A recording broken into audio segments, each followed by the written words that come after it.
थोड़ा एक मिनट थोड़ा अपन मागे हो। ए पाटिया पाटिया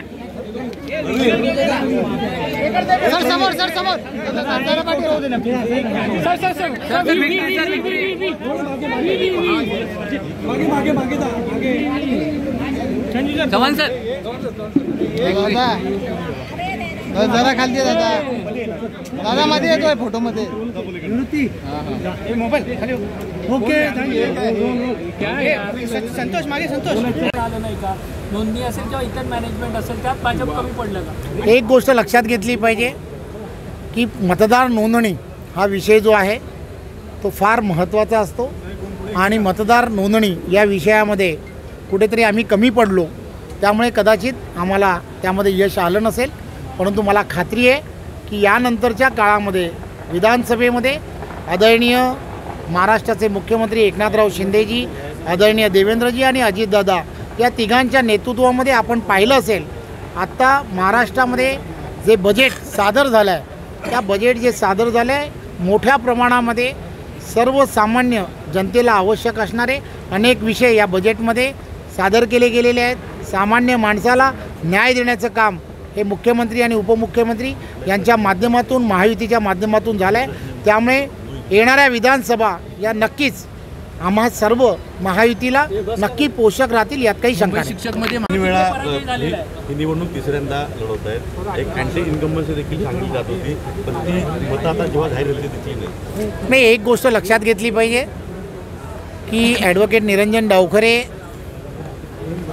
यांचा स्वभाव, मनमिळावू स्वभाव, त्यांनी केलेलं विधान परिषदेमध्ये गेली 12 वर्ष ते सातत्याने ज्या पद्धतीने लोकांमध्ये लोकसंपर्क या सगळ्या गोष्टी आणि जे शासन असताना, सरकार असताना आणि सरकार नसतानासुद्धा त्यांनी सर्व विषयांना प्राधान्य देऊन विधान परिषदेमध्ये मांडलेली सर्वांची महाराष्ट्रातील विविध प्रश्नांना दिलेला न्याय असेल आणि त्याचबरोबर या संपूर्ण मतदारसंघामध्ये आपल्याला माहीत आहे की करोनाच्या काळामध्ये त्यांनी संपूर्ण या भागांमध्ये करोनामध्ये सर्व आपत्तीग्रस्त असणारे सर्व जे त्यावेळेचे असणारे सर्व रुग्ण होते त्यांची केलेली सेवा हे खऱ्या अर्थाने प्रत्येकाला माहीत आहे. आणि मला असं वाटतं की एक चांगला कार्यकर्ता ज्यावेळेला निवडणुकीच्या रिंगणात उतरतो त्यावेळेला प्रत्येक जणाला असं वाटतं की हा उमेदवार जिंकला पाहिजे आणि प्रत्येकाने त्यामुळे त्याला भरभरून मतदान केलं. अनेकांनी अर्ज भरले होते, त्यानंतर मागे घेतले गेले, समोरही तेच झालं. त्यानंतर प्रचार झाला, सांगितलं होतं की चुरशी लढत होईल.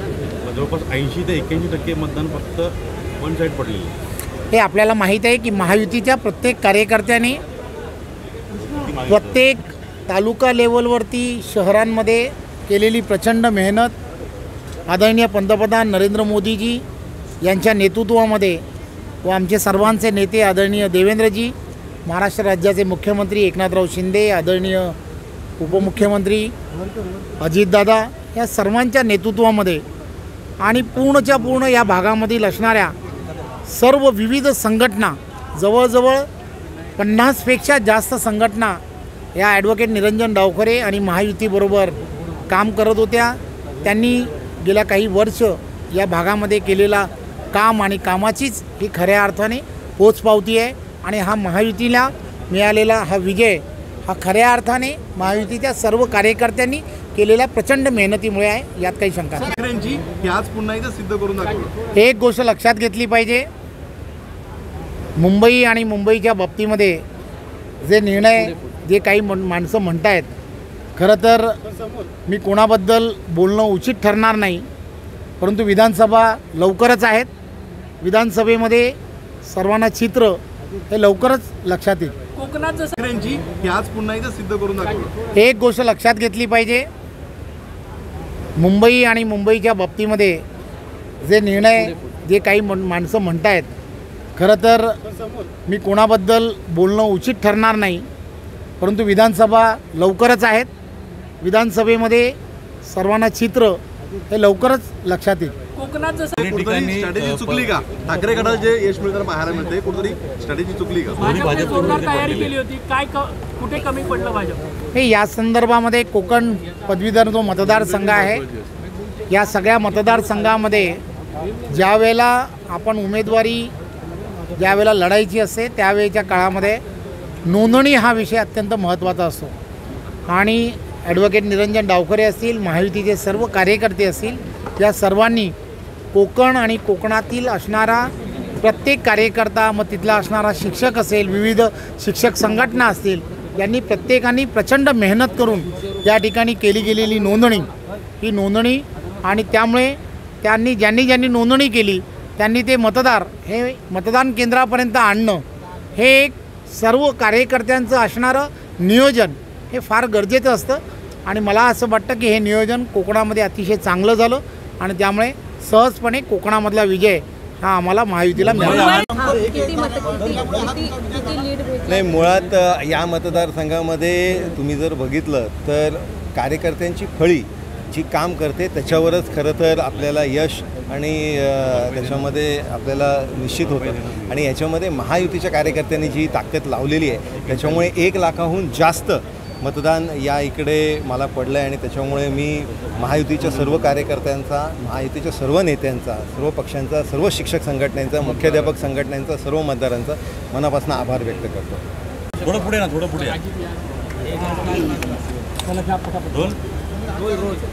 हॅट्रिक केलेली आहे काय पहिली प्रतिक्रिया? हॅट्रिक मारली तुम्ही. नाही, या कोकण पदवीधर मतदारसंघामध्ये पुन्हा एकदा खऱ्या अर्थाने हॅट्रिक करत असताना ही पूर्ण ताकद ही महायुतीच्या कार्यकर्त्याची आहे आणि त्याचबरोबर ज्या ज्या शिक्षक संघटना त्यांनी आम्हाला याच्यामध्ये समर्थन दिलं आणि त्यांनी एक पूर्ण मोठी ताकद या इकडे उभी केली.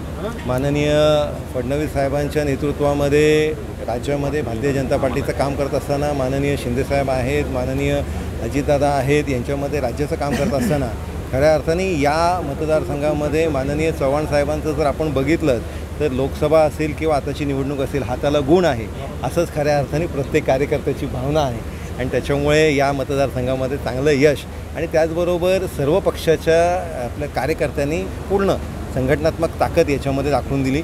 मग मनसे असेल, RPI असेल, राष्ट्रवादी असेल, शिवसेना असेल, सगळ्यांनी पूर्ण ताकदीने काम केलेलं आहे. थँक्यू.